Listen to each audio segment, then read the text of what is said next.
Al-Majid, ulug'lik va sharaf sohibi. Biz yuqorida Alloh taoloning Al-Majid sifatini shon sharafi va qadri behad yuksak deb o'rgandik. Al-Majid so'zi mubolag'a uchun ishlatiladi, ya'ni behad ulug' va o'ta sharafli degan ma'noda keladi. Al-Majid sifati Qur'oni Karimda zikr qilinmagan, balki hadisda kelgan. Ammo Al-Majid sifati Qur'oni Karimda zikr qilingan.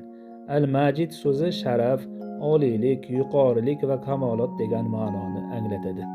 Al-Majid karami keng va behojat degan ma'noda ham keladi.